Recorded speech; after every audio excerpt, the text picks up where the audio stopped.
श्री राधे राधे।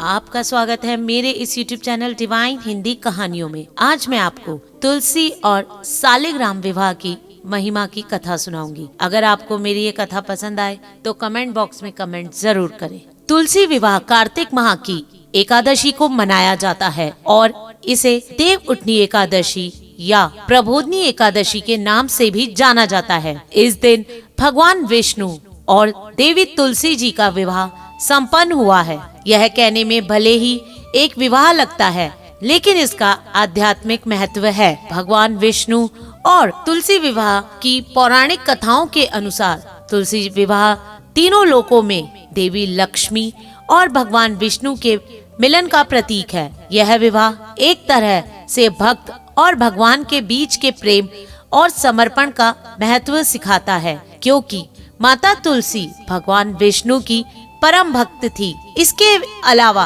तुलसी विवाह के माध्यम से हम प्रकृति और पर्यावरण के प्रति अपने कर्तव्य को भी जोड़कर देखते हैं, क्योंकि तुलसी का पौधा पर्यावरण को शुद्ध और स्वस्थ रखने में महत्वपूर्ण भूमिका निभाता है। तुलसी में कई औषधि गुण होते हैं, जिस कारण तुलसी लगभग हर आंगन में पाई जाती है। तुलसी विवाह हमें यह भी सिखाती है कि सच्ची भक्ति और प्रेम के माध्यम से हम भगवान के निकट पहुंच सकते हैं और आध्यात्मिक शांति प्राप्त कर सकते हैं। तुलसी विवाह पूजन विधि। तुलसी विवाह करने के लिए सबसे पहले पूजा से पहले स्नान करें और साफ कपड़े पहने। फिर घर में तुलसी जी के पौधे के पास दीपक जलाएं और उसे अच्छे से सजाएं। फिर तुलसी जी के पौधे में 3 या 7 परिक्रमा करें और उसे प्रणाम करें। तुलसी के पौधे पर गंगा जल छिड़के और फिर तुलसी के समान धूप और दीप जलाएं। तुलसी के पौधे की पूजा भगवान श्री कृष्ण या भगवान विष्णु के साथ विवाह के रूप में करनी चाहिए। इसके लिए भगवान कृष्ण के रूप में श्री कृष्ण की तस्वीर या मूर्ति रखें और तुलसी के पौधे को उनका दुल्हा का रूप मानकर सजाएं।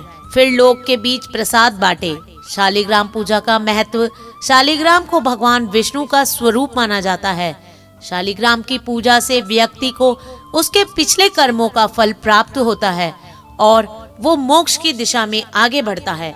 शालिग्राम की पूजा से घर में सुख संपत्ति, सुख शांति और समृद्धि भी आती है। यह माना जाता है कि शालिग्राम की पूजा करने से परिवार के सभी सदस्यों को भगवान विष्णु की कृपा प्राप्त होती है और वे सभी समस्याओं और कष्टों से मुक्त होते हैं। तुलसी के पत्ते, चंदन, कपूर, धूप, दीप, फूल और नैवेद्य के साथ शालिग्राम की पूजा की जाती है। शालिग्राम की पूजा से व्यक्ति को आध्यात्मिक शांति, मानसिक स्थिरता और आध्यात्मिक उन्नति प्राप्त होती है। यह पूजा व्यक्ति को भगवान विष्णु के निकट ले जाती है और उसकी आत्मा को शुद्ध और पवित्र बनाती है। धन्यवाद। अगर आपको मेरा ये चैनल पसंद आए तो मेरे इस चैनल को लाइक, सब्सक्राइब तथा शेयर करना ना भूले। श्री राधे राधे। जय श्रीमन नारायण।